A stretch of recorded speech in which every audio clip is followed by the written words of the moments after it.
Ladies and gentlemen, welcome to the Extraordinary Family Life Podcast. We are your hosts, Greg and Rachel Denning. Rachel is back. I was sad and lonely for like a whole week. I don't know if anyone knew I was gone. She went with our daughter and our daughter's friend and Rachel's mom and went and explored Ireland and had an amazing time. All these beautiful places and cool things. Great, and yeah. while she was gone, I spent the entire week just doing everything I could to impress her when she got back. It worked, actually. Worked like a champ. He made me a wooden table. He installed an outlet in my bathroom because this place in Portugal did not have an outlet in the bathroom. And I finished my sauna. You finished the sauna, yes. Oh, it was all. I had a great. I got a lot of stuff done. I was working with the kids and. It was New Year's break. It was over New Year's. Oh yeah! Happy New Year, everybody! Happy New Year! It's a new year, a new fresh start. So whatever 2024 was for you, successes or failures, celebrate the wins, whatever they were. Learn from the losses or the mistakes, the failures, whatever those were. But whatever you do, my friends, whatever you do not just remain where you are. Mm-hmm. That's one of the worst things we can do in life is just sit down and stay there. It's like, I think it was John Wayne that said, even if you're on the right track, if you just sit there, you'll get run over, right? It's like, you got to get up and move. And, in 25 plus years of voraciously studying peak performance and human development, I found that the best course of action is to commit to change, to commit to level up. So do not stay where you are. Well, it's very interesting because our 17-year-old, who's actually going to be 18 tomorrow, she received a question from a friend, someone that's been on trips with us and stuff, and they were asking like, hey, I start out the year setting goals, I'm all excited, I'm on fire, but 3 to 4 months in, I essentially lose motivation, I lose drive, I forget. And so they were asking her, like, what do you do? How do you stay motivated? How do you actually achieve your goals? And she gave a response, this was on our Ireland trip, that I thought was great. In fact, I made a reel out of it with the caption. And one of the things she said that really stuck out to me, which is very true, it's something we teach, is that you essentially have to make it your way of being. Mm-hmm. I think that's where you really begin to succeed in achieving your goals, is when it's not just about obtaining the goal, it's about enjoying the process. It's about making it part of your habits, your daily routine, your daily life. So it's not just like, oh, I'm going to lose this amount of weight or I'm going to make this amount of money. It's like, this becomes a part of your daily rhythm, your daily routine of healthy eating, exercising, adding value to the world, building a business. Like it's it's identity and a way of being, right? Exactly. So if I wanted to switch, if I'm let's say I was smoking and I wanted to stop smoking, the first and most important thing I do is change my identity. Yeah. Of like, I don't. It's not like do I'm trying that. to quit smoking. It's right. like I don't smoke. Right. I'm not a smoker. I don't do that. And people be like, oh, you want to smoke? No, I don't smoke. Yeah. And they're like, hold up, wait, like last week I saw you smoke. Yeah, I don't smoke. And it's not like I'm stopping, I'm quitting, I'm taking a break. It's like, I don't do that. Right. Or if it's something new, it's like, oh yeah, I work out every day. I do this. You're like, yeah, you've worked out a day in your life. And this is going to come from your own family. Your closest family and friends are going to be the ones like, what? Who do you think you are? You're like, that's who I am. I'm a new person. Right. I am a new person. Yeah. That is awesome and powerful.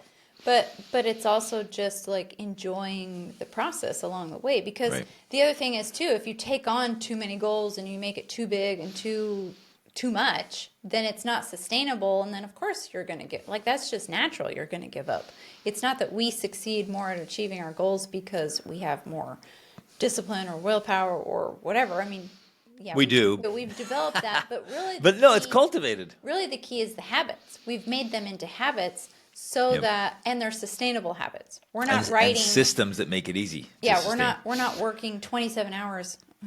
Of course, that's an extreme exaggeration. 27 hours a day is how Rachel gets things done. Right, but you know what I'm saying? I'm not putting in 27-hour days to get everything done, because that's obviously not possible or sustainable.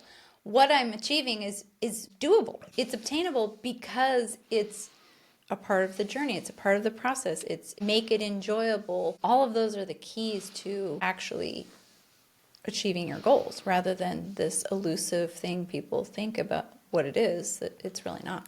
Love it. Anyways, that's our little goal setting bit for 2025. Boom. Send it. make this your year. We're gonna talk about more about parenting and leading our kids, raising our families. And man, I'm so crazy excited. We have a new parenting course coming out that is going to be so transformative and answering your questions and giving you the tools and strategies, the systems to actually make it work and get the results you want. So excited for that. But as we're leaning into this new year, just commit to make this the best year of your life. Well, we do that every year. Yeah, exactly. Every year should be the best year of your life. Yep. And it then just keeps getting better and better. Yeah. That's the way to do it. Okay, let's go. This is a continuation from last time. Well, okay, wait. I have to explain because last time I actually asked our assistant. Last week I asked our assistant to publish one of our coaching sessions taken from our 28-day challenge because we meet every week with my 28-day challenge group. She took one of those sessions and published it as a podcast. So that's last episode. The episode before that was where we had answered a bunch of questions that we had received and was really good. In fact, it was very long. What didn't it? Yeah, 2 hours. 2 hours. Yeah. And we weren't even halfway through.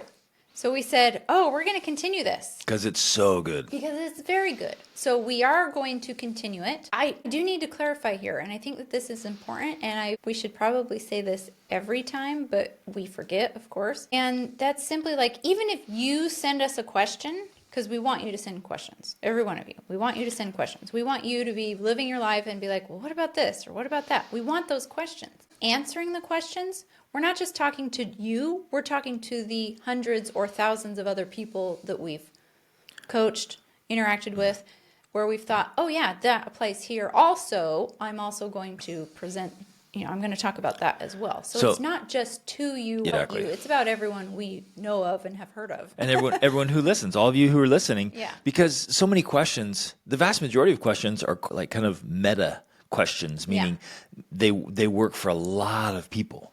There are things that many, many people are dealing Yep. with. We often feel like, oh, this is just us, this is just my problem. Like, no, there's lots of people dealing with this on different levels and in different ways, but in many ways it's just the same challenge. Can I emphasize that for a minute? Yeah. I'm surprised how often in coaching somebody brings something up and you can tell they're kind of just hesitant. They bring it up and they finally like confess it. And I'm like, oh yeah, I hear that all the time. They're like, what? Like, you do? I'm like, yeah. I'm like, every high achiever, every entrepreneur, like every go-getter, like, every yeah. dad, They're like, what? And they often are like, oh, man, it actually makes me, it's kind of comforting to hear that I'm not the only guy struggling with this. I'm like, yeah, that's a very common thing with, if you have this tendency or you're pursuing this goal or you're having this challenge or you're married. Like if you have children, like there's these common things. And often we feel like we're isolated, like we're the only one. Right. And so when you guys ask these great questions, like, yes, that's a common theme. You articulate it well. Let's expound on it and give tools to everybody who's listening. Right. And so we are giving answers that apply to, and we might have certain people in mind or certain circumstances or situations we've seen. And so we're talking to this one and this one and this one and this one. It's not just, one person we've got in mind. It's all of these scenarios we've got in mind. And we also... Well, I guess that's why we do podcasts. Yeah. Because if it's a very specific question for a very specific person, then we just make a little video or an email and we just send it right back and say, oh, that's really isolated. Right. But whenever a question comes in, you're like, wow, we've got to talk about this because it's so common. And it's relevant to multiple people. Yeah. And so, when we also love to do, because we talk about this in our coaching, essentially we're trying to give you tools. And what that looks like is you're going to have a lot of different tools. Like if you're going to have a hammer and a screwdriver and a drill and a, XYZ, all the tools there are. We want to give you as many tools as possible. And so when we're doing the podcast, when we're coaching, we're throwing out a lot of tools, right? We're like, here's the question, here's the answer, which is multiple tools.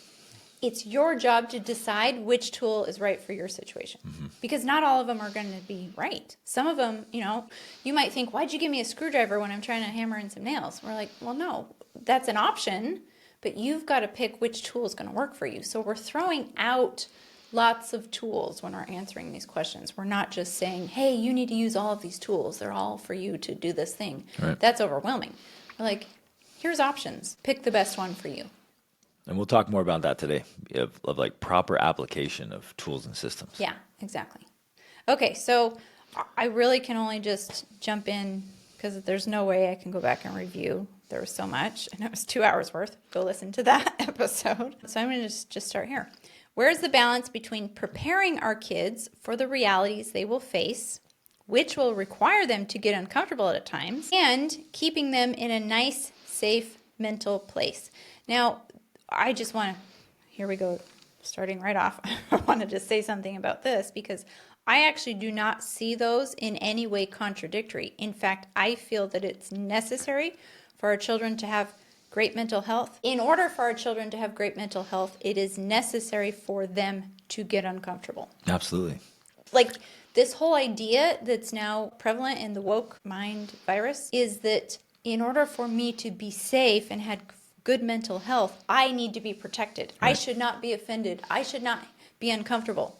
That actually doesn't work. That is actually the opposite of good psychology. In order for you to have good, strong psychology and mental health, you have to be uncomfortable sometimes. That's just how it works. Absolutely. So it's one of the ingredients to a great mental emotional health is being uncomfortable. And so those things go together, but I get where the question's coming from, and I understand the approach. And I think because I've heard it from so many different people, it's like, well, no, I want my kids to be safe and comfortable and not feel like they're always stressed or I don't want to be. And we're going to get into this. I think it's because the way we approach this has to be done so well. If I think that as the parent, I have to be the one putting pressure on my kid, that's the danger. Is a dangerous. It's a dangerous approach. It's a dangerous tactic because you think, well, okay, my kids need to be ready for whatever life can throw at them. True. They need to be able to handle stress and pressure. True. They need to be gritty and tough. True. So then if I go, oh, so that means it's my job to make them that way. Yeah. Well, kind of true. It's my responsibility and your responsibility as parents to facilitate the experiences and cultivate that growth, but it's not my job to do the training. To inflict the pressure, pain, or stress, right? Like my kid's gonna be tough. I'm gonna beat him. Like that's not gonna turn out so well. So I learned something by some super high level dog training. I would go to this trainer, and he's training my dog to do protection work. And I was asking him, like, hey, I want to really, I want to speed up this process, and can I do the training? He's like, no. Like the last thing in the world you want is to train your dog to attack you. Right. Like you don't put on the bite suit and get your dog all aggravated and upset at you. Mm-hmm. Like you're the owner. Right. Like you're the one giving the command to attack. Like, because in my mind, I'm like, this would be awesome. I want to put the attack suit on. I want to get out there and fight with my dog, and I want to, because that's cool to me, right? He's like, bro, you're the last person that ever should be put on the suit. And he told me these examples of these owners who wanted to train their dogs. Well, they were training their dogs to attack them, right? And so then there was obviously some bad moments when you give the command. The dog's like, wait a minute, like. I've hundreds of times whenever you give that command, I bite you. Right. And so you're like, go, and he bites him like, ah, like, yeah. So it's like, you're not the one. And I learned that from that situation. I do. I like that analogy now. Of course, first of all, people might be like, what? This is a thing? You actually train dogs to attack people, So that right there is a crazy idea, but it is a thing. Yeah. Like there's a whole industry for that of high level, protection dog training. But that's a very insightful take on that. I'm not the guy. You are never supposed to be the guy that the dog is attacking. Well, and this is where it goes. The next level of that is because the guy attacking is purposely adding stress to the dog. Right. So he'll bring umbrellas or sticks or things to scare the dog or smack the dog. He's covering his eyes. He's purposely putting stress on the dog and training the dog to handle it. I don't want to be the one putting stress on the dog. Like I want the dog to be comforted with me. Protecting you. That's he's protecting me. So when I'm out there with my dog with Poseidon, he comes over and he puts his back hip against my leg. That's his source of comfort and reassurance. And then while the trainer's putting lots of stress on the dog, I'm sitting there touching him saying, good boy, good job. And he's under intense stress. Like he's being scared and kind of hit and just everything, noises, screaming, yelling, covering his eyes. And Poseidon's got his hip just barely touching me. And so he feels so anchored and secure. He's feel like, oh, I'm good. I'm doing the right thing. This is great. That for parenting. For the parenting here. Now, don't take this the wrong way, people, of course. Let's apply this in the right way. But the idea is, yes, you want your children to be prepared to handle the world, the dangers, the uncomfort, the challenges. You want them prepared for that.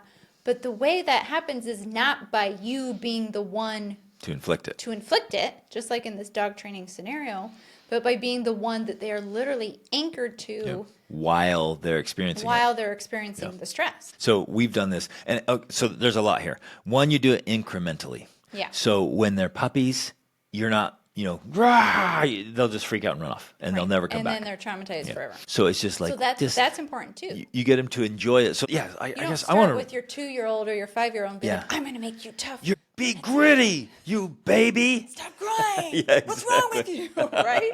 That doesn't work. And yet we see that. It's creating the opposite of what you actually want. Because at that young age, it literally is just traumatizing them. So we see parents with 6-year-olds and 8-year-olds like, we're not quitters in this family. You're not quitting anything. The poor kid's like, I hate this. And so they hate it. And so they're either resentful or they go through it. They come with all these other vehicles and they end up with other issues later on because you're trying to force them.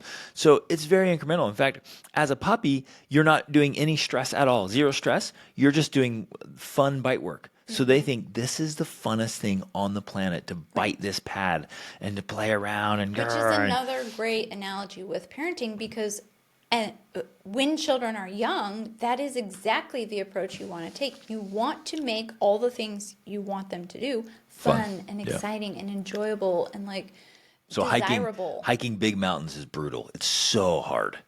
And so when our kids are little, we don't make them do it. They go along the trail and it's fun. And then as soon as they got tired, they would go in my backpack and I would take them up. The fun, not, especially when they're young, you're not like, you will finish this hike. You are going to do it because you're going to be tough. You're like, sweat, child, let your legs burn, you big baby. They did what they could. Yep.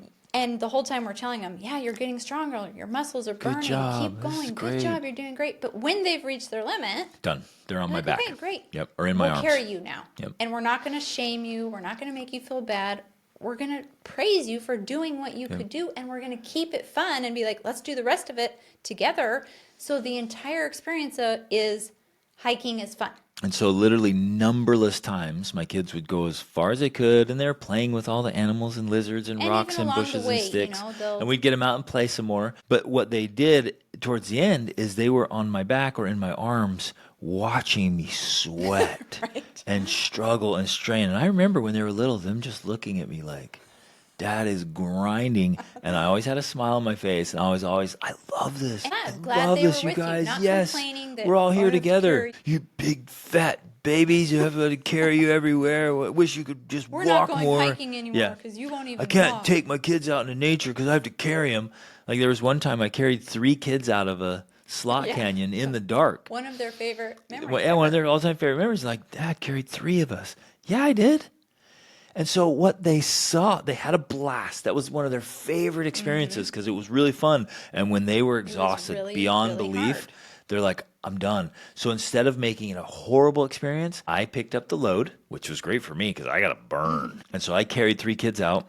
I was carrying the baby. They were resting, right? So now they're like, I had tons of fun. Now I'm just sitting in Dad's arms while he carries me back to the car. This is awesome. We love this. We love hiking. And I'm just like, burning, but like I love this, and I'm talking about how much I do love it, and I genuinely do. I love the strain and the struggle, and we it's love part of parenting, taking them on those types of things, and so that has continued. Let me add a couple stories here. It continued to the point where even you took our 13-year-old son. At that time, I think he was 5 when that experience happened. Then he was 13 and hundreds of experiences in between. And lots of experiences and hiking in between. And you took him to the base camp of Everest, and he he went as far as he could. He got sick. He was very sick. You carried him the rest of the way. I think it was like 3 days to the base camp of Everest. And he had an amazing experience. Yeah. And in his mind, it was, this was great. Yeah. Not, it sucks. Never want to do it again. And he's like, I can't wait to go back, and we're going in September. And he's planning to go with us in September to do it again. Yeah. Like, so in his mind, he has this positive association with hiking. Even though it was hard. And doing hard things because we made it a positive experience. We weren't the ones inflicting the pain on him, going back to the dog training analogy. We weren't the ones adding the stress to him. We were there, you in this situation, not me. The source of strength and comfort and assurance and encouragement while the stress was occurring from the outside. Yes. That's the golden ticket. Now, to expand on this even a little more, because two of the other children you carried were Kimball and Aaliyah, who are now 19 and almost 18 tomorrow. They summited Kilimanjaro last February, just about a year ago. So, like, they can do hard things. But it didn't come because you were being the one stressing them. You were being the one pushing them. That's not how it worked. Rarely, and this is so important, rarely have we ever forced our kids to do things. Right. I think to finish things. It has always been this formula that we just laid out. It was, let's go together to encounter something challenging and difficult. Do as much as you can. I'm going to encourage you. I'm going to praise you. I'm going to model for you. And you're going to do all you can. And as soon as you can't do it anymore, I'm going to carry you for the rest of the way. And then when you're shaming, too big, not complaining, like that's how it's done. And there were times like I would take their packs. I'm like, hey, you carry this as long as you can. Okay, I'll take your pack, and we'll go. And what was cool is they would take a break, and then they'd be like, hey, Dad, I'll take my pack back. Right, Fantastic, here you go. And they go like, oh man, can you do another break? Absolutely, let's go. And so I'm working that in so that they're gaining and cultivating strength. And now we have an amazing relationship. So I never did anything that damaged the relationship. In fact, everything I was doing while exposing them to challenge and difficulty, I was strengthening. Yeah. And strengthened. Our bond was closer. Right. And they kept growing in stamina, strength, endurance, grittiness. And like you pointed out, the desire to do that. Yeah. In fact, I would say without question, all of our children, including our 7-year-old, who's the youngest, like when we're out traveling or doing things, carrying stuff, which is often when we're traveling, moving, whatever, they are willing to help, to participate, to do all they can, to carry the bags, to bring in the groceries, to all of those things. It's like they want to do those things because it's not something we have forced, it's something we have modeled, encouraged, praised, and recognize that when you reach your limits, we respect that. I think that part of the reason this is, and this is why it can be so challenging, is because we did talk on it before, I think, about developing self-awareness. We've helped them to develop their self-awareness so that they know what their limits are. And we haven't been the ones saying, no, that's not your limit. You can do more. You've got more in you, blah, blah, blah. It's been... I know you have something to say about that because I know there's a place for that. But it has been, for the most part, especially when they're young, if they've said, I'm tired, I can't do it anymore, we believe them. You know what I mean? Right. Yeah, we'll push back on it a little bit, but not to the point of like, no, but it's you're always just going to have to do it. It's always from a place of encouragement. Of like, oh, you are so tough. Like, you can do this. I bet you can make it to that tree. And then carry them. Right. Or like, I wonder if you can make it that rock. They're like, I don't think I can. I'm like, let's try it. Come on. Let's go. You got this. And they get up there and we celebrate the crap out of it and then pick them up. So they're like, okay, wait a minute. If I push my limits, there's an end. There's relief. Exactly. He will pick me up. And that's what I was going to actually emphasize here, because then we didn't just then do that again so that they felt like, wait a second. Dad said he would carry me when we got there, and then he didn't. He made me keep going more.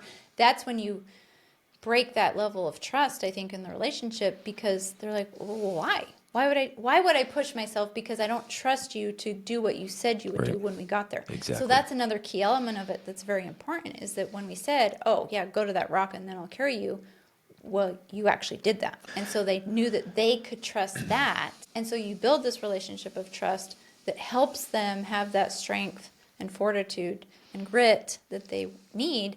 And then also, again, like we said, then they rest, they recover, and they're like, okay, I'm ready to do some more and try again.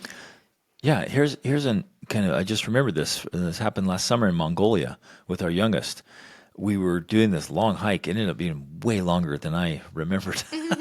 and it was hot, and it was a challenge day up to the monastery with the womb. Right. That was a long And it was, I was like, okay, this is way, I was, like, in my mind, I'm like, I think it's a kilometer or two. It ended up being like 12 kilometers or something in the mountain. We were hungry. It was supposed to be like lunchtime. Yeah. And we get there and they're like, okay, 12 kilometers to the monastery. I'm like, wait, what? what? Yeah, it was tough. And so my deal with Sanji was like, okay, I'll carry, because she was exhausted. She was just, I'm just done. I can't do it. So I'm like, how about, let's make a deal.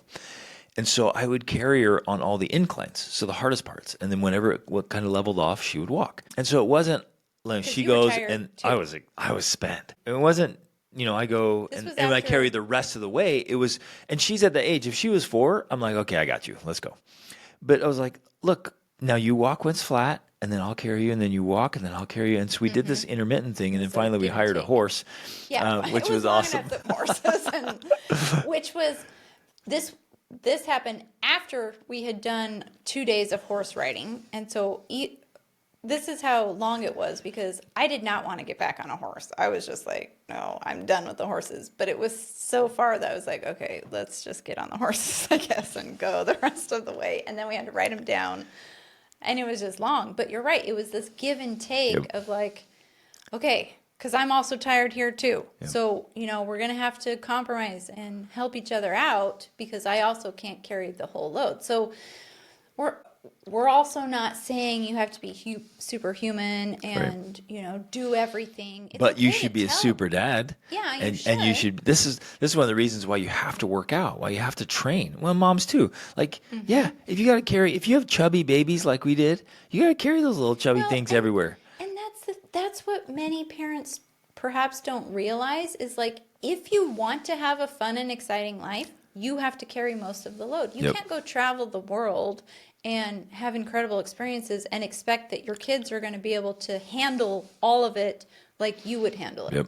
You have to do your part plus more. You have to cover where their weaknesses are. That's my job as a husband and a father, is to pick up the slack. Exactly. So we go out adventuring. I know they'll do as much as they can, and then I am responsible for the rest. Exactly. Boom. That's great. Now, if I take on the responsibility, but I'm grumpy and I'm unpleasant and I'm stressed and I'm angry and bitter and reactive, like a lot of good dads are, it's like, guess what happens? The wife and the kids hate vacations. And they hate hiking, and they hate whatever they do. Dad gets so stressed, and he's always I'm being bitter. And then they want to travel without you. Mm-hmm. Or they dread vacation, or there's like, let's not have a vacation because you'll just be grumpy about all the work you have to do. Mm-hmm. So we have to pick up the extra slack, the extra load, and be pleasant about it. Like everything we're talking about right now for how to get our kids to be able to handle stress and pressure, we have to make it attractive. We have to model the way. And I gotta throw down here a little bit. If you listeners are not personally doing really hard things on a regular basis, but you're telling your kids to do it, they see right through that crap. And it's just a bunch of hypocrisy. So you can't even resist donuts, but you're telling them, no, you don't. You are not quitting wrestling season because you're not a quitter. You're going to go through, and so you're making them keep wrestling. Let's say, for example, they start it and they don't like it, or there's some reason they just don't want to do it. But you force them to finish wrestling while you're sitting in the stands, like eating donuts and drinking a Dr. Pepper. Like, do hard things. Like, what are you talking about? We have to be chasing challenge, and they have to see it, and it has to register on their scoreboard, not mine. Well, I think the interesting thing is, yes, it does have to register on their scoreboard, but it also has to register on your scoreboard. And what I mean by that is, a lot of we've seen this before, and I'm going to try to articulate it, where people will be like, yeah, I do hard things. I do 200 push-ups a day, or I do Well, I work really hard at work. I read all these books, or I work really hard. But they know it, and if you're good at human psychology, you can kind of pick up on it. They're actually avoiding the things that they know for them are their kryptonite or their weakness. Or the big fear, or their dragon, fears. Their monster, their abyss, whatever that is. And so that's the really challenging part, because I know, at least from my own experience, if I'm not actually facing and doing the things that are hard for me, right, then I'm actually not walking the walk or talking the talk. Like I'm not living it. I'm saying it and I'm doing it and telling them, but like I can never. That's such a great point. I can never tell my kids to like, hey, toughen up and go talk to people and make phone calls, because I know that's my weakness. And so until I'm doing that, and I'm getting better at it, I am. I can't be preaching that to them. And in fact, there's a lot of things I can't be preaching to them, even because of that little thing. Like I have to be facing my own fears and building my own muscles that are weak, right? Metaphorically, in order for me to actually be living the message that I'm trying to teach to my kids. I love it. It can't just be in a few certain areas. Yep. You can't just be like, well, yeah, I'm doing it in these things. If I'm not doing it in these other things, and I know I'm not, I'm living in hypocrisy. And your kids will know you're not too. Yeah, because they see it. You teach who you are. You can't hide that about yourself. It's there, no matter what. That's so powerful, so profound. Okay, let's keep going. Okay, that was like the first sentence. Okay, so how do we help them face the uncomfortable times but keep them in a safe mental place? It's really a combination of the both. I'm sure the answer is some form of, well, we have to prepare them for the real world, while at the same time building and fostering a healthy self-esteem through a positive, uplifting, non-judgmental environment where they see mom and dad constantly leveling up and obviously want the great life mom and dad have versus what their friends have. Sounds easy, right? That is what we have tried to do with our kids, and so far it's worked very well. I'm happy with how all my kids have turned out. But it doesn't come without a lot of bumps and bruises. My plan once we started homeschooling our kids was this. I'm going to raise kids that become professional athletes, run their own businesses, get into Harvard, but won't need Harvard because they will be so successful in their endeavors that they won't need all the stupid formal education that the world thinks is so important. And they go on to have the most amazing family lives the world has ever seen. All because of the great things they learned at home and because of the amazing mentorship of books, mentorship from great people, and most importantly, from mom and dad. But as Mike Tyson says, we all have a plan until we get punched in the mouth. My spouse and I got punched in the mouth a lot, and we still get punched to this day. It didn't take my kids long to realize that not everyone raises their kids with the same habits and beliefs that we did. The same emphasis on constantly leveling up and facing challenges for the point of growth. And at times, those other teachings from other people can seem pretty good to kids, especially when it comes in the form of, hey, it's okay. It doesn't matter if you do well or you are even prepared. In fact, you can't be prepared. Just love God, be happy, let His plan play out. Nothing we really do matters. Just believe in God's plan for your life. Love Him, and your life will be filled with love, joy, and fulfillment. No pressure, no chance of failure. Gosh, Mom and Dad, why can't you guys be more like that? Wow. Good. Very insightful. I'm so grateful that that was articulated out, kind of spelled out like that, and kind of paint the picture of a real scenario where our kids are growing up and they're seeing what happens at home, and they're hearing what's being taught at home. But then they're also seeing what's happening in their community, in their church, on their sports teams, or in the choir, in the orchestra, then their friends, and then their peers, and now social media, which is literally international. So now they're seeing all these people get on. And what's tricky about social media especially is there's no behind the scenes. Mm-hmm. And so they can get on and they can see, oh, this, that, and the other, blah, blah, blah, blah, blah, blah. And in less than 30 seconds. Yeah, and it's like, wait, whoa. And people get on and post, and there's so much fakeness and facade and masks on social media where, they just portray, oh, all I do is this, and it's amazing, and they don't see behind the scenes just a total train wreck of a life. It's a dumpster fire. Mm-hmm. And so you're right. So our kids are being exposed to all those things. So and I love the ideal there of like we bring our kids home, we're doing home education, we're pursuing excellence and greatness in all kinds of ways. We want our kids to be healthy and wealthy and happy. We want them to get a world-class education. We want them to be entrepreneurs and business owners and leaders and just have this incredible life. That's great. My vote is we keep those ideals. Yeah. Keep the ideals. So then as we're going along, we're like, well, wait a minute. How do we actually get those results? Because we can have the ideals and we can all be delusional. Every one of us could be delusional. We bring our kids home and do home education and whatever and think this is going to be great. And then we end up. It's not. Yeah. No education, no manners, no social skills, and nothing. At some point along the journey, I think that's the case. Like, that's just a part of the journey as well. Where Right. You're like, it's not working. And he points out so well, it's like you have this great plan and then you get punched in the face, exactly. right? And you're like, okay, well, there we go.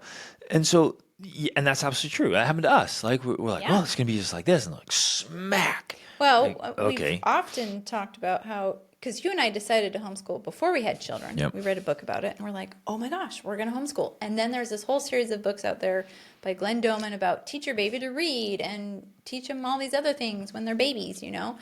And I thought, that's what we're going to do. Yeah. And then, of course, our first daughter was dyslexic, and we were like, there goes our plan. Boom. Like, we got punched in the face. We got blindsided. We're such book lovers. Right. Like, we are bibliophiles to the extreme. And our first daughter couldn't read. Yeah. It's like, oh, what So an awesome reality check. The universe is like, smack. We're going to homeschool and do all these things, and our children will be reading before they're 4 and, yada, yada, all this. And then, she could hardly read at all until she was like 9, 10, or 11. And so we were just like, okay. There goes our plan. We have to rethink everything we thought because that's not how it works. That's not life. So we get it, and that's not the only time that's happened to us. Of course, it's happened multiple times on our own homeschooling journey and and everything with health and fitness and travel and business. I think all it's of just it. it's a common thing in undertaking this journey of life. Business.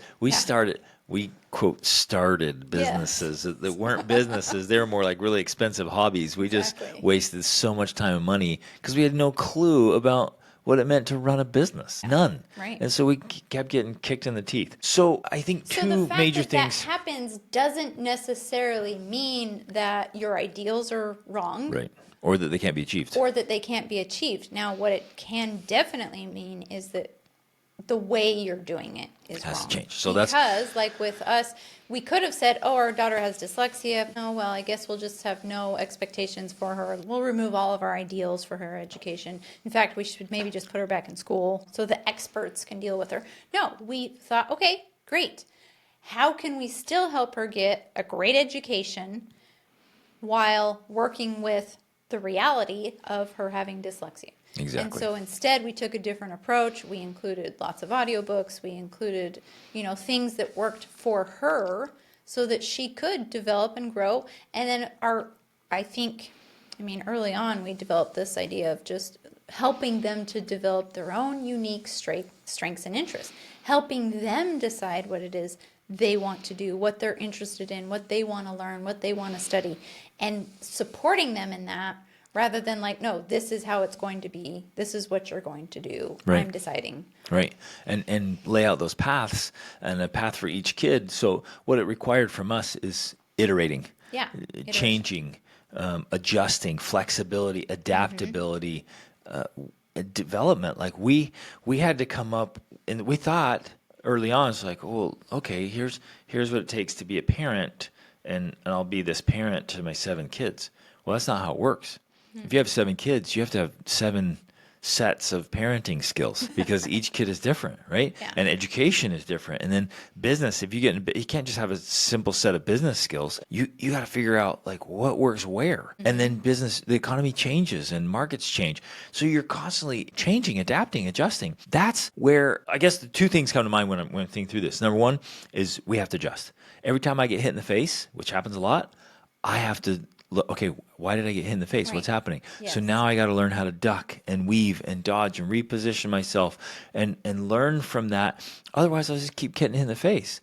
Or unfortunately, like many people, you get hit in the face and they're like, okay, I'm done. I'm never doing that again. Mm-hmm. I can't tell you how many people I've met like, oh yeah, I tried business once. It failed. I'm done. I'm never doing that again. Mm-hmm. Like, wait, you tried once? tried homeschool. What'd you do? And you're like, well, I did it. And they're like, well, no wonder it didn't work. That's your attempt. Yeah, it's too risky. It's too much. We lost a bunch of money. I'm out. I'm like, you can't start a business without losing lots of money. Like, I haven't seen it done. It's just, that's the nature of it. Right. And so you have to get back up, learn from it, keep going, knowing full well you're going to take a couple steps forward and get hit again by something else you didn't see coming. But then you learn from that, and then you walk forward and get punched again. So, yeah, it's brutal. Well, and that's definitely a part of parenting in general. Whether you're homeschooling or not, you're going to have these ideals and this, because, while we're saying, yeah, it's not up to me to decide what my child's going to be, like you're going to be a lawyer or whatever. But going back to the original statement or question here is like, yeah, we want them to be prepared. We want them to have grit. We want them to be able to take on challenges. But if we have that ideal and we're striving to teach that, but then we're getting, quote, punched in the face, then and this is what we're trying to emphasize here. This is always a sign that we have to change our strategy. At least for me, that's Agreed. what it's become. Yep. Because in the past, I would get hit like that. I would be like, oh my gosh, we're failing. Our kids are going to be failures. We're never going to make any money. We'll never travel again. It was like defeatism, right? It would be extreme. That used to be my go-to response. But then I just started to learn that, oh no, actually just means you need to learn something here. Yeah. There's something I'm missing, something I didn't know. I have to adjust my strategy. If I'm trying to teach my child something and they, quote unquote, punch me in the face, not literally, but perhaps with their behavior or their response, then I just say, I have something to learn. Yeah, I need to find a different way. Yep. To, like they were saying, if they see other people in the world, like, wow, no worries, take it easy. Why are you trying so hard? I have to find a different way to show them or teach them or model for them why they would actually want this. Like, why for them it matters, why they should care. And I know that kind of perhaps gets to the crux of the matter here, because we're like, well, yeah, that's the point. How do we do that?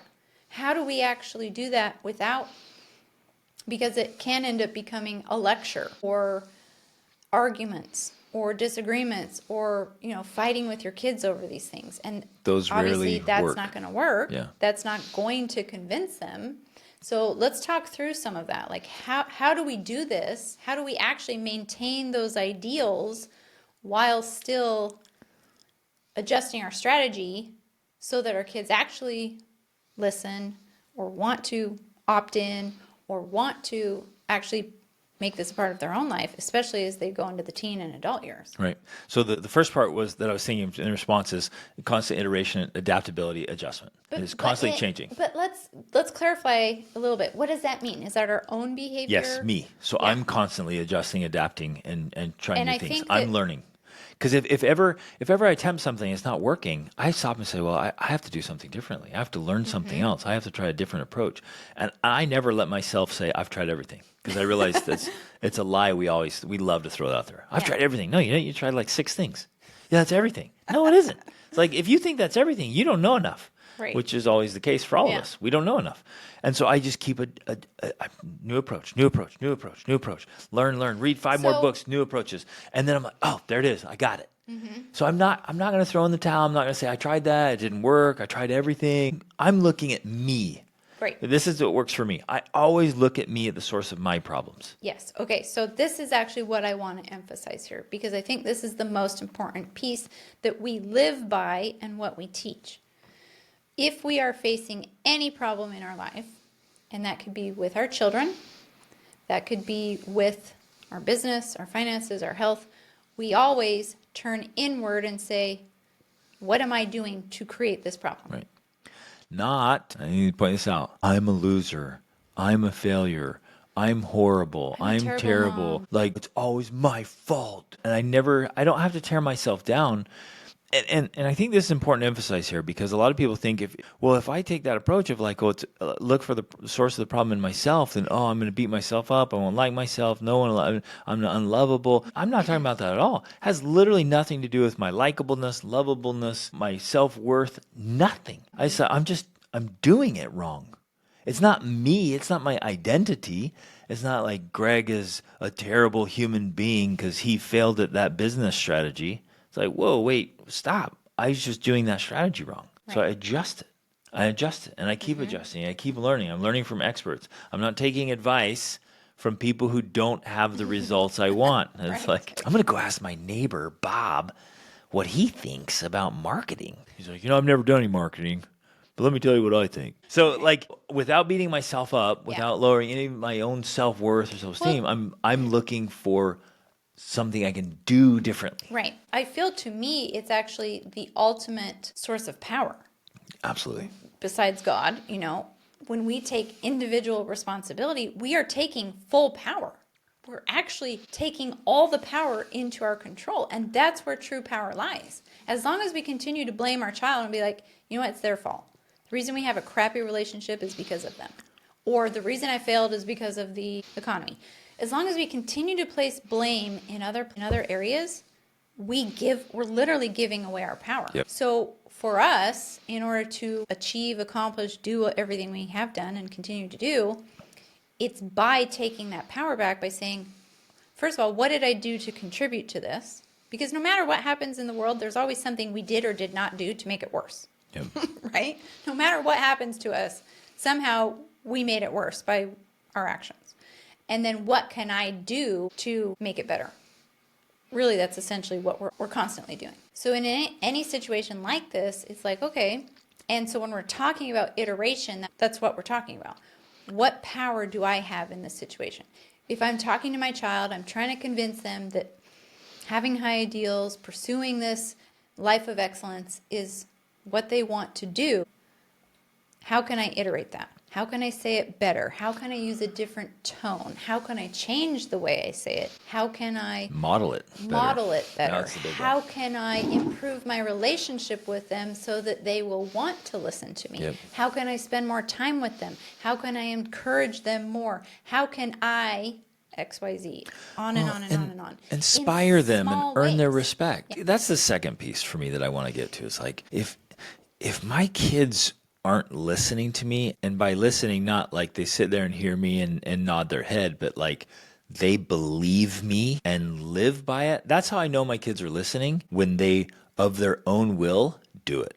Yeah, When my they kids act it live out it in the world. yes, on their own. On So their not own. like just because I'm watching and I'm threatening them, but like on their own, without me even around, they get up and they do it. I'm like, they listen to me. I have legitimate influence with my kids because they're doing it. So now, if my kids hear me say one thing and they hear some rando on social media or a friend or a peer or whatever, they go and say something else.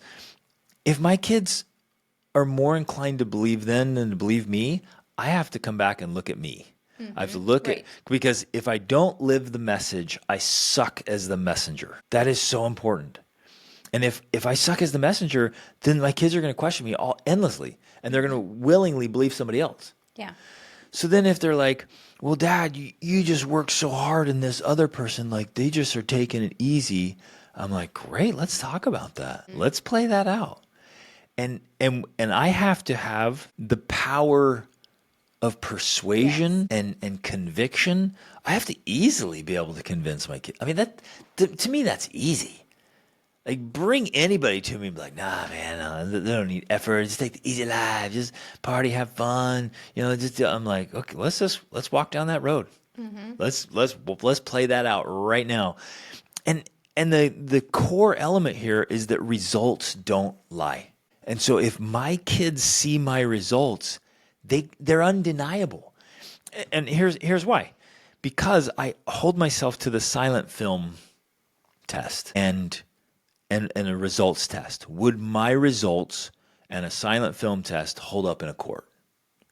Would the jury convict me of living by what I teach and believe? So if I'm telling my kids this and it was taken to court, would they be like, okay, yeah, wow, Greg actually works out and eats well and enjoys it and sets a good example. Okay, yep. I think, though, we have to add this element because it's such a key to this.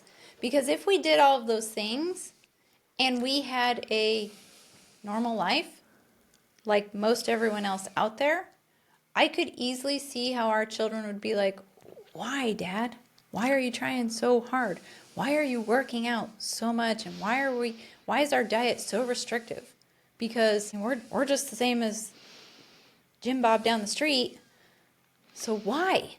Why are we taking all this extra effort and pain and struggle and suffering? Like, there's no point to it. But in our case, because our children have seen us, they've literally seen you carry people off mountains. They've literally seen you save lives. They've literally been carried by you. Yeah, my kids, the guy there was a rock slide up on a mountain, 60-pound adult man. I carried him off that mountain, Yeah. and they carried his gear. Right. And they were walking down with me like, okay. So they had all their own gear, and then they carried his gear. Yeah. And they watched me carry him. And watch you carry him. And so they're like, okay, this is legit. This is real. This is where it counts. Yeah. Besides the fact that it's not just like we have this normal life. And so when you're saying results don't lie, they're looking at our life and they're seeing the results. We've traveled. I just hit my 60th country. We've traveled to 60 countries. That's awesome. You're I didn't more know than that. Yeah. Ireland. Babe, my I've 60th never country. been to Northern I know, Ireland. I know. Oh. I'm taking a trip next weekend. Solo trip. Nope. We've traveled to 60 countries. We make great money working from home. We do work that we love. We have an incredible life. Well, we have and a charmed life, as my own mother likes. We impact a lot of people. We impact people for then they good. come on our trips, and they come stay, and they come to our events, and they come to our retreats, and they come to our resort. And our kids have been watching that for years, over a decade. They've been watching that, and they're like, okay, this is working. Results don't lie. Not just for us, but for the people we influence now. Yes. So they're seeing all that too, and it's Right. playing out. The reason why I'm bringing this up is not to brag about us, we're so amazing, but I'm trying to illustrate something that in your own life, and again, that's the whole point of Extraordinary Family Life, like the whole point of this podcast. We're not just talking to normal people living normal lives. We're talking to those of you who want to live extraordinary lives. But if your life is in some way not extraordinary, and again, I'm not saying you have to be, perfect or doing what we're doing even. But you have to be everyone pursuing has your their own unique dream. Unique extraordinariness. Yep. Right? And if you're not living that, then If of course your kids if you're are gonna look at you pursuing and your be own like, ordinariness, right. They're going to look at you and be like, why should I listen? Yeah. Why should I be putting in the extra effort? Why should I be doing all these things you're saying? We have an ordinary life just like they do, except ours Exactly. is harder and more work. So Yes. what is the point? Yes. Oh, it's so good, So, Rach. so as you're talking about this is what's coming to my mind. It's like, okay, yeah, you're right. If our kids are beginning to doubt or wonder, like, what's the point of all this effort? Because you're not any different than the neighbors, mom and dad.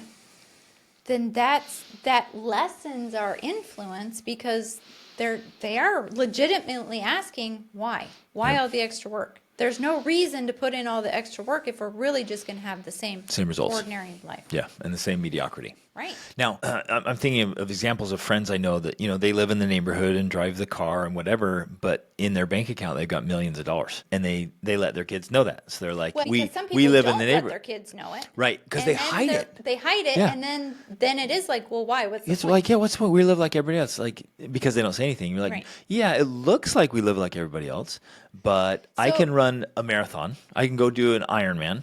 I'm just saying hypothetically. I don't know that I could right now. I couldn't. But hypothetically, you might be like, well, I can go do a triathlon right now.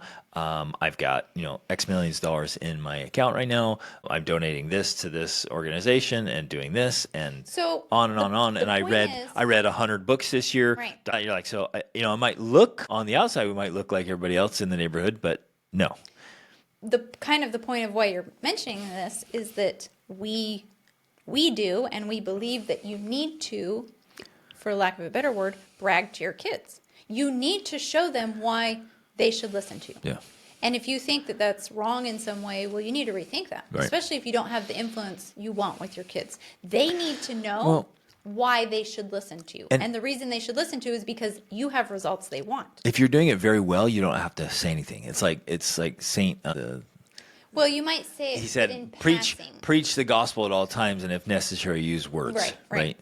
And so you might just say it in passing. If I do all my training in the morning before they get up, I'm going to tell them. Yeah. When we sit down for breakfast, I'm like, yeah, I put in X number of miles this morning and did all this, that, and the other, and I read, this many pages. So if they don't see it, but they're going to see it, and you're hearing about it, you're living your life, Well, especially if you're spending I time guess together. I'm emphasizing it because sometimes they don't. In fact, you Right. have worked with clients where you're like, dude, you've got to tell your kids Yeah. that you are reading in the morning, that you are doing this. Like, they need to know what you're doing. Yep. And sometimes they do need help noticing the results. And of connecting like, the hey, dots. Wait a second. Look, Yeah. Connecting the dots. Wait a second. See what I've been doing, and this is what the result I got. Right. That doesn't happen by accident. Yeah. And this is why they don't have that result, because they're not doing those things. Yeah. You do have to connect some of those dots for them, especially as they're growing and maturing, so that they understand this is why. This is why we're living the higher standard. This is why we are doing this. Love to, I do especially because I'm obsessed with it, point out to our kids, we have phenomenal health. At my age, well, actually your age, my dad died essentially at your age. He was 47. You're 40. You're going to be 47 in 2 weeks. Next week. Yeah. Next week. He died at your age. Yep. You are his age, and you have not one disease, not one problem, no issues, nothing, except your little infected toe. You have injuries, but that's because you're out living in the world. You have no diseases. And my dad died of cancer at your age. Yeah. That doesn't happen by accident, despite what many people believe in this world. And so I am constantly telling my children, why do we eat healthy? That's why. Yeah. Because my dad died at my age. Which is crazy. It is crazy. Well, and then the most common. Oh, okay. Here's a classic example, right? It's like, so I tell my kids one thing and I show them the example, and then they go out into the world and they hear and see the other examples. The opposite. And so Kimball went out and he was with this group of men that were my age, and they were all, all guts, all tired. Like, oh, this is exhausting. I can't even do this. And they're all out of shape and eating garbage and saying, no, once you're 40, it's all downhill. There's just nothing you can do about it. And Kimball's sitting there in his mind. He was just like listening to these guys talk, but knowing me and what I do, and he had enough courage to speak up. He's like, nah, my dad's not like that. And they were like, nah, man, your dad's just lying. He's just pulling stuff off. No way. He's like, no, my dad's like jacked. And he does crazy hard things. Nah, like he must be taking something or whatever. Right. And so they there's no way. And he told me otherwise, he's laughing. He's like, so it's, I could guess, an not example of what compute. you're talking about is like, here's what my dad says and does, and here's what all these other men are saying and doing about guys in their 40s. And he's like, well, So I he's know sitting which there one's like, true. Which path should I believe, Right. and which path should I But pursue? that's it has to be obvious to them where they're like, oh, yeah, I clearly want different results. So I'm going to listen to my parents because they have different results. And in this example in particular, Kimball and I have spent years working out hard together. So he and I, when he's here in Portugal, we are out in the gym together, pushing each other hard. And that kid has gotten so strong and so shredded in the last little bit. I mean, really bulked out. But this started, it was 8 years ago. I decided to do 200 push-ups a day. And he's like, I'm in. He's 19. He would have been 11. He's like, okay. And he started doing them. Then we got up to 300 a day. And then he was doing paid competition with his friends to who would do them. And so that's where it started. So day in and day out, we've had fun together, pushing hard. So can he do incredibly hard things? Yep. Does he see the results? Yep. Can I still outlift him? Uh-huh. Can I, and he and I spar together and we grapple, and can I beat him? Yep. And so he's listening to these guys. So no, once you're over 40, you can't do it. And then he tries to roll with his dad and gets work still. I was like, okay, who am I going to believe? Right. Yeah. And they know exactly what I eat.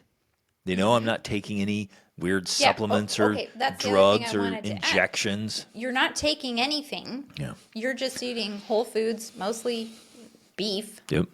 mostly steak and eggs. Steak and eggs. And we take no medications at all.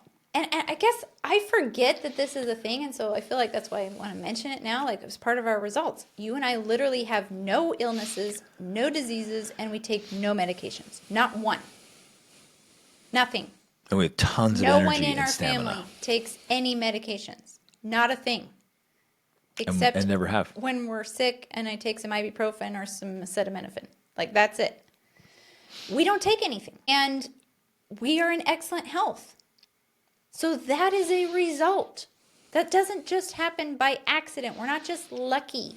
That is a result that we have gotten. And so, yes, our children look around. They go out into the world. They see everybody sick and overweight And taking all the medications low energy for mental, emotional, physical illnesses. all of that. And like you also said, we have tons of energy, like tons of energy, all natural, And you guys, we're happy. and we're happy. This There's isn't an no act. fighting. It's not a There's show. no like arguing, yelling, screaming. None of that is going on. We're happy. We have fun together. We love to be together.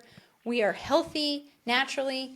We're wealthy. Like, we have the results. And so when our kids don't say. They don't question us. They've never said it. Yeah.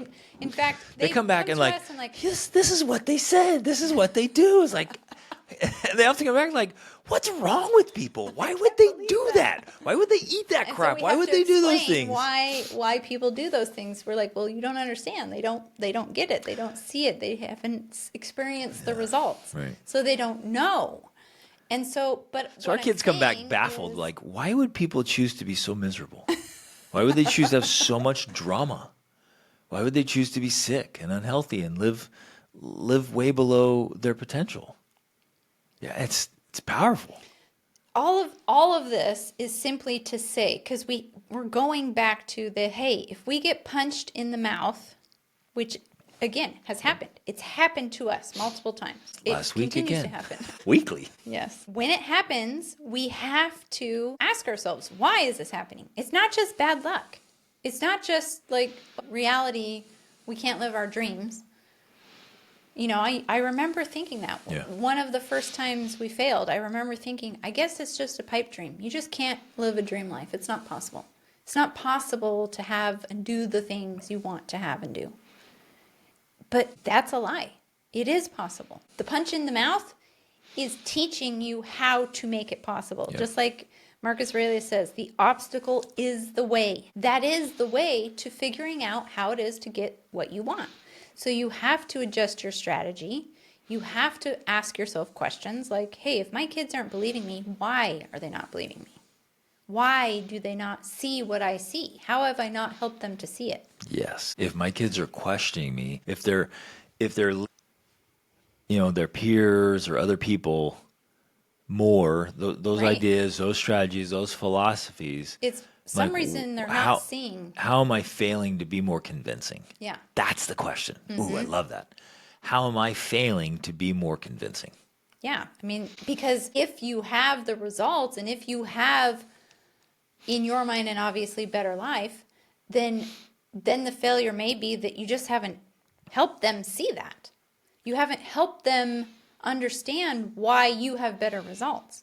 And sometimes I think parents are afraid to do that because they don't want to brag or they don't want to, quote unquote, talk bad about other people. But I'm like, it is your job as a parent to help your kids see why, despite the fact that this person is a child of God and should be loved, they have results you don't want. Yep. And here's how they got them. Yep. That's our job. That's our role as parents, to help our children understand the world. The world operates by laws. And we need to figure out those laws, and then we need to teach our children what those laws are. For me, that's all it's about.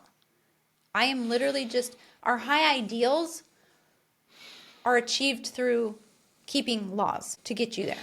And that's all I'm doing. I'm teaching my children, hey, here's the law. Here's the law of how to achieve this outcome. And one element that's kind of it's next level awesome sauce is living the principles, the practices, the laws in a way that is like pleasant and enjoyable, so that it's not suffering. If I There's some suffering involved. well, like what though? Well, even going back to the analogy of exercise, like when you're grinding, when you're working out, there's suffering. So it hurts, moment. but I've learned to enjoy it, Right. and actually make it But fun. that can definitely take training for that to occur. Yeah, Because and it's a mindset. Right. It's a mindset shift and switch. But I even know even when from I think I know from personal experience that that can be a very difficult mind switch for people to make, because from this perspective, it's like, oh, that's just painful. Why would I want to do that? Why would I want to submit to that suffering and sweat, right? So, and that happens not just in working out, but in a lot of things, in eating or building a business or even having conversations with your kids or with your spouse. Like, it all appears as some sort of suffering. unpleasantry. Right. So I guess this is what I want to hold up as an ideal. There's a place where the discomfort of hard things Can become enjoyable. is But the so irony, like though, I can do a cold plunge and I'm having a blast. It hurts, but it's like, okay, when we were up in Norway in winter and we're with all the kids, everybody, and we're in there, especially with my boys, with Parker and Kimball, we were in there. like 2 or 3 minutes. It hurt so bad. Your whole body's it's just snowing outside screaming. and you guys are swimming And we in were the ocean. 225 miles north of the Arctic Circle at night. Oh man, it hurts. And we were having a blast. And then we were doing backflips off the top. I mean, we're having this great time in pain. So when we're climbing on the mountains, when we're working out hard, it's like just we're dripping sweat and like muscles are burning. You're like, this is awesome. And I guess that's what I'm saying. There's this spot. And food, for example, is like a lot of people are like, it's this burden. I can't drink soda and eat junk food, and I just have to sit here and eat the steak and these eggs and We've never done that. In fact, our kids come home like, I miss home cooking. This food is so good and so good for you. There's no burden there. There's no like, oh, our lives are so sad and horrible because we don't eat, seed oils and sugary Sugar things. and candy. But it's worth it, kids. Endure to the end, because in heaven we'll be blessed for our sacrifice of not drinking all the fizzy water. It's like, what are you talking about? It's a better life. It is. And I agree with you 100%. But I do have to point out that I think, ironically, and probably just because this is how it is, this is how the universe works, this is how God set it up, when you make that initial change and switch, or when you begin to make that switch, it is painful. Yeah. It is suffering. When you and I can have very difficult conversations and we can still laugh and joke and have fun, even if I'm crying, even if I'm bothered, even if you're upset. Like, we can still navigate that. I usually laugh more now. I know. We can still navigate that. But at first, you're right. But at it first, was very hard. Having very those uncomfortable. difficult conversations was nothing but pain and suffering. And I wanted to avoid it at all costs, because I'm like, I do not want to confront this topic with my spouse. Yeah. And so it seems like something you should avoid forever. And then when you get into it, it's just so miserable. Yeah, exactly. And it would take up so much time. And I'd be like, we don't have time to do this. We don't have time to be talking about this for hours and hours and trying to sort through it, and I know you definitely felt that. But hours and hours. That's how I was able to get so much done last week when we were in Ireland. Massive amounts of hours that we spent listening. Oh, my point was, it used to be unenjoyable. Maybe it's still unenjoyable for you. No, now I laugh about it, and not that I'm laughing at you, but I get it now. But you're not just talking about difficult conversations. You're joking about just but the difficult ones were like, we wanted to avoid them because they were so unpleasant.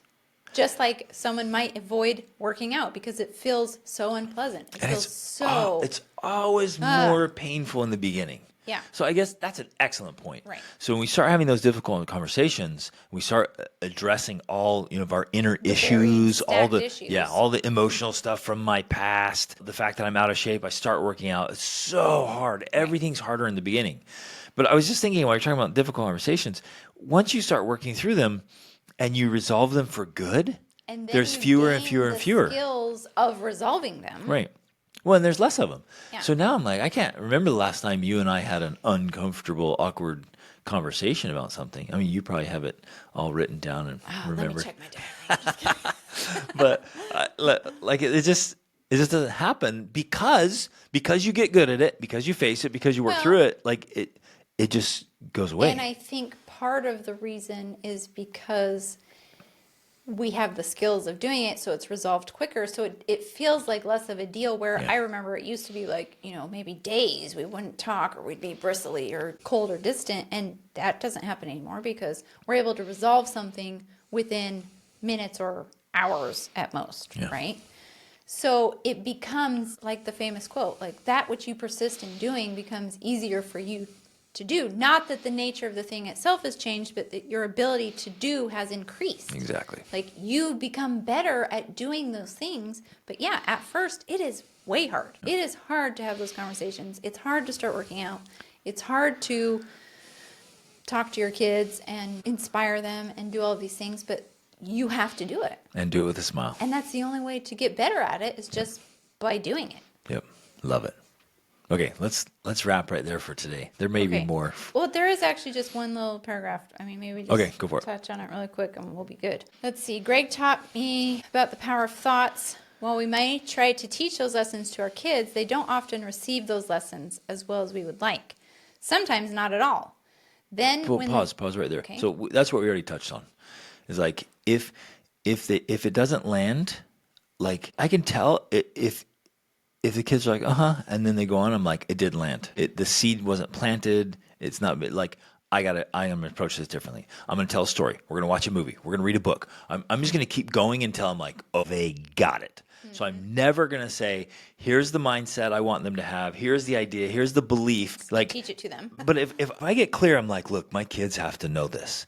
Then I'm going to keep doing everything I can until I know it is cemented in there so hard that they can wander off into the... In fact, I have often thought of this. If I die today, would they be good because they have the framework? And I'm like, yes, they would. I know it. So if I was no longer in their life from this day forward, would they know this thing and live by it? Yes. Then I know it's landed. If that hasn't landed, I take it on it's my responsibility to keep trying until it does. Right. Yeah. So he says it doesn't work out, or they don't. Oh, no, I'm going to keep going. Basically, I'm going to say that's on me. I'm going to keep iterating until it does. Yeah, because this is just normal. This is a normal part of parenting. Like, you're like, I'm going to teach my kids about this because it's so important, and they don't receive it, or they don't get it at all. Yeah. Mm-hmm. Yep. That's what happens. So, and that's happened to us many, many, many times. The point is, we just don't give up. And not that we're annoying about it or we keep lecturing about it or whatever, but we get creative about it. We iterate, like we say. We keep changing our approach. We're like, let's do this. Let's try that. Let's do the movie. We just keep trying and trying. I keep looking for examples everywhere. Yeah, looking for examples in real life, with their friends, with the neighbors, with your, there's examples around you. You just have to make them obvious for them and say, hey, that thing we're talking about, that's what I mean right here. You just saw that play out. Yes. That's what happens. And when we're as effective teachers, we make it so obvious that they can't deny it.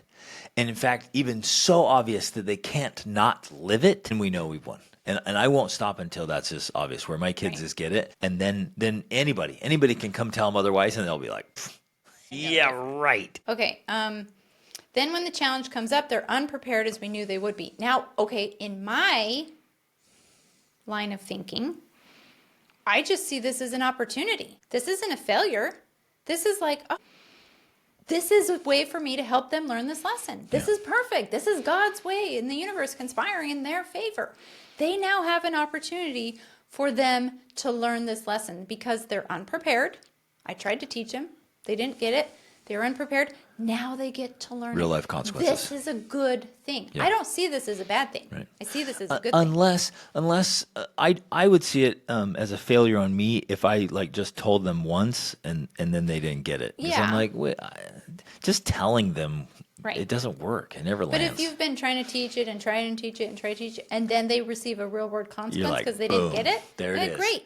Now you get to learn it on your own. Yeah, so that's a good thing. That's a positive thing. That's not it's not a bad thing. Then we have to watch them struggle all over again and wonder what we could have done to prevent the pain we see them going through. That's true. Well, so we both get to learn.